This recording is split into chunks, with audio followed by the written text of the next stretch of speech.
Hey everybody, I'm Alabama Boss. Welcome to another episode of Uncurrent Events.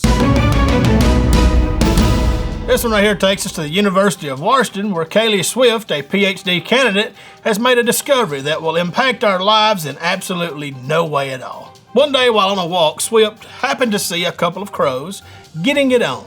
The only problem was the crow that was taking the dickin' was dead. For some reason, this intrigued her. So much so that she decided to round up a bunch of dead crows and have a friend mount them. No, not fuck them, stuff them. You know, taxidermy. Then she drove around Seattle, waiting for all the crows to wake up and start flying around, as she placed her stuffed crows on the sidewalks. Her study found that most of the birds would just make alarm calls when they saw the stuffed birds, while 4% would fly down and begin to rail the thing. Basically, this woman made a sex doll for a bird to prove that 4% of them will put their pecker in it. And no, not their pecker, their d***. Why? Why is this what you do with your life? She says, it helps us understand nature, and that's never really a bad thing. Really? Maybe we should study the PhD candidate trying to bait a horny crow into hooking up with a dead crow on a sidewalk while you watch. This one right here takes us to Forbes.com. They now say that marijuana demand has topped ice cream demand in the United States. Where the hell have they been? Did they not watch the movie Friday? If there's a cannabis dispensary and an ice cream store side by side, which one are you going in first? If I only had $10 and I had to pick between a gallon of vanilla bean or a gram of OG KUSH, I'm going KUSH all day. Just to give you an idea of how big the legal cannabis industry is, listen up Alabama, I'm talking to you broke ass. The sales of legal cannabis in 2016 were 4 to 4.5 billion. And that's only reported legal sales. Paid music streaming made 2.5 billion and Girl Scout cookie sales made 776 million. And everybody buys those damn things. Look, this is not news. This is a wake-up call. Y'all need to listen to Paul Harvey's Why God Made a Farmer. He wasn't just talking about cotton and beans. This one right here takes us to New Hampshire, where a man decided to steal a car. Not just any car, but a new car. And not just off the lot, but off the showroom floor. Good for him.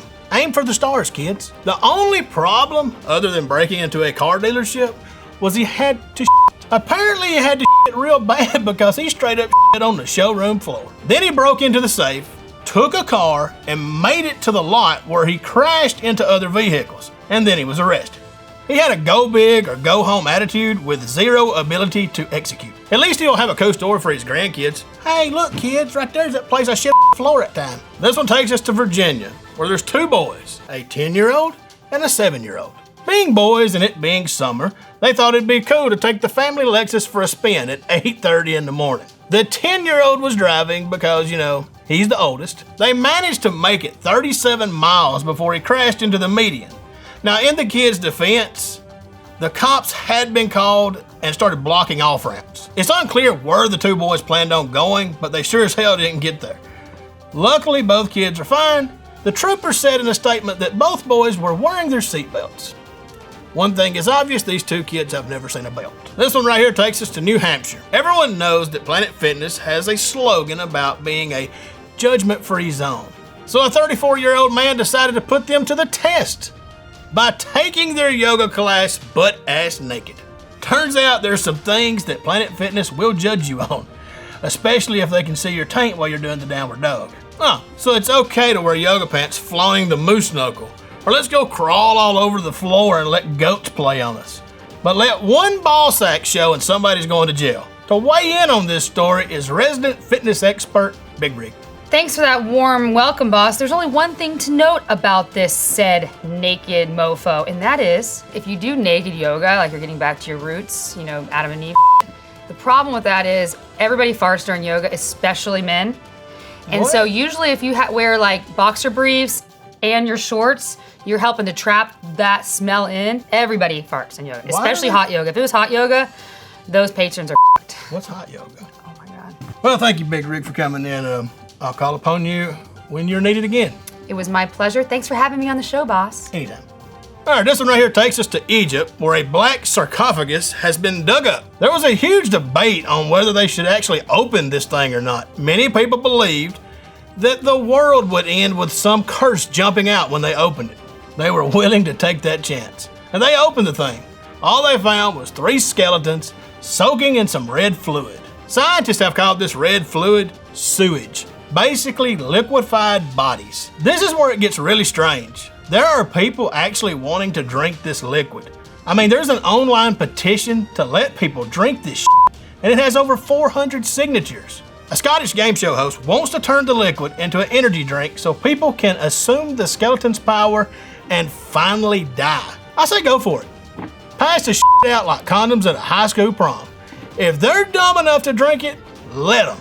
I don't want anybody to die, but it would be funny if their nipples fell off. You know, nothing real bad, just something they have to explain every time they take their shirt off. I drank some mummy juice and they gone. This one right here takes us to Scotland, where a man is being sued by 2 former girlfriends because he doesn't have a penis. Well, yes and no. See, the man never let the women know that he didn't have a penis. He didn't let them seem naked. He only had sex with them in the dark. He definitely put something in there, but it wasn't his penis. Look, the details of this story are just kind of all over the place. So I have no idea why this guy doesn't have a d. I do know the women said that they thought he had a big one because he left them in pain. He dated one of these women for up to a year and she didn't know he didn't have a penis. I mean, there's tons of men out there that can't keep a woman a week with a dick. This guy doesn't have a dick and keeps them around. Okay, I'm getting word we have breaking news coming in right now. Okay, so, all right, okay. Apparently, summer penis has finally arrived. A lot of people out there have been looking forward to this time of year. Summer penis is where the heat expands your organs. Your one organ at least, your big Johnson. You know, in the winter months, it's hard to get old boy to come on out and take a peek. But in the summer, he's ready to go to the tiki bar. It's hot. Let's go get a drink. Oh, okay, so I'm being told that the reason this is new to some people is because it's happening in England. It's normally cold there. They're getting some warmer than normal weather, and their dicks are growing, and they don't know what to do. They're freaking out. Apparently, England has not experienced a summer penis yet, so congrats to y'all. Your dicks are average now. I love America. Well, that's all I got this week for Uncurrent Events. I'm Alabama Boss. Y'all have a good one.